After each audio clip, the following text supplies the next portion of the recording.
Hello there, and thanks for joining me. I'm digital artist Aaron Rutten, and in this video, I'm going to share some of my stories from being a starving artist. So in the earlier half of my digital art career, I had a regular job. I was moving furniture, lifting heavy pianos and couches and beds day after day after day. And I'd be sitting there in that truck next to my boss, a guy who I really didn't like, and I'd just have to go to the happy place in my head and imagine myself on a beach or something and just pretend that this wasn't my life and what I was doing. Because I knew that if I applied myself, I could be an artist, and that's what I wanted to be. I wanted to make money off of moving art and moving my pen around the canvas, not moving people's couches into their houses. And so it just kept eating at me, and finally, one day I just finally snapped and was like, you know what? I'm gonna quit this job and I'm gonna be an artist. Working up to that point, I'd done a few gigs here and there, and it was kind of, like a part-time job to do graphic design and art commissions and things like that. So I had a good feeling that I could make money as an artist because I was doing it. I just wasn't doing it full-time, and I couldn't do it full-time because I had this other real job getting in my way and taking up all of my time. And so I figured, sure, it's a bit of a gamble. I'll quit my real job and I'll just try to take on more graphic design and illustration work.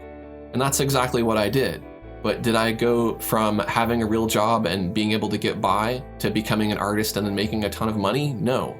I had to work for many, many years being the starving artist. And so that's what I want to talk a little bit about today. Now, it was a rough experience financially, but it really comes down to what you value more in life. Do you value having nice things, materialistic goods, experiences, status symbols, and all of these things that society makes you feel like you need? Or is art your number one goal, and does art make you happy?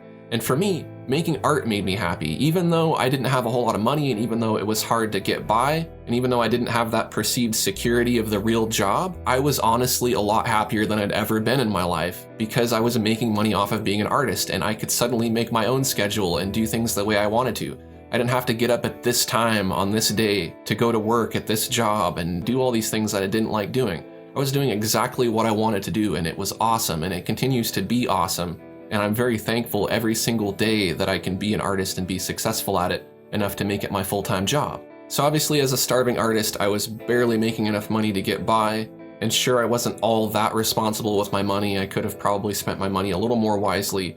But basically what it came down to is not having money for rent sometimes, not having money for bills, and not having money for food sometimes. I can remember times when I'd have to go and buy ramen soup and bananas and things that are really, really cheap, and then, eat bananas that day because that's all I could afford to eat.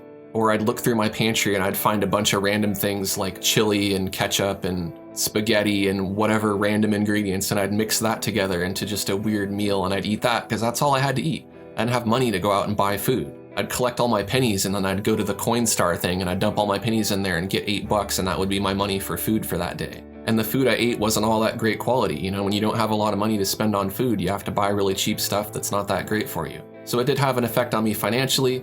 It had an effect on my health, even more so because since I didn't have a good job and I was self-employed, I didn't have health insurance, I didn't have dental insurance. There was a lot of times where my bank account would get overdrawn, and then I'd get an overdraft fee, and then that would just end up costing me more money.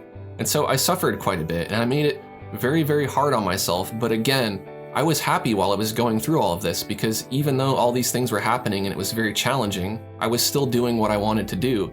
And I knew that if I kept working towards it, someday I would reach a point to where I wouldn't be struggling financially, and I would be able to make enough money off of my art and my artistic talents to where all of those things wouldn't matter anymore. I'd be able to pay rent, and I'd be able to pay bills, and I'd be able to buy whatever food I want and whatever extra stuff that I don't need.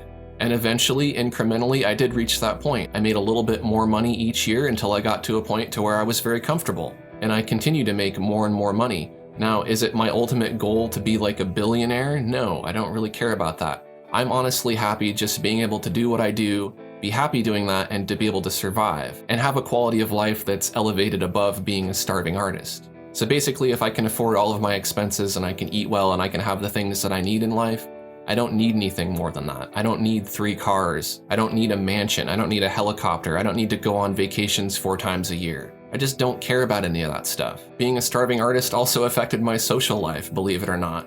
If I wanted to go out with friends and do something, I'd have to consider that if I spend that $5 or $10 or $20 to go out to the bar, that's 5 or 10 or 20 bucks that I'm not going to be able to spend on food, and so I'm not going to be able to eat. And so I had to choose between going out and doing fun things or eating. But doing something irresponsible like going out when I can't afford it, that's on me, and I can't really complain about that and say that that's part of being a starving artist. I mean, in a sense, I feel like it is, because as an artist, you have to have a life and you have to have life experience. It takes that to be happy as well as being able to make art. And so I feel like it's important to do that. Now, did I need to do that as much as I did? Probably not. I could have been a little more thrifty with my money, and maybe I wouldn't have been literally starving as much. But I can think of one instance in particular where I went on a date and we went around to a few different restaurants and stuff, and it was like Half-Baked, if you've ever seen that movie, where Dave Chappelle goes on the date and he doesn't have any money, and so each time he gets an ice cream or takes a taxi or whatever, he loses a little bit more money. He doesn't really have much to begin with, and so it's just kind of funny. And I kind of got to the point to where, I felt really awkward, like I don't really have any more money and she wants to keep going out and doing stuff.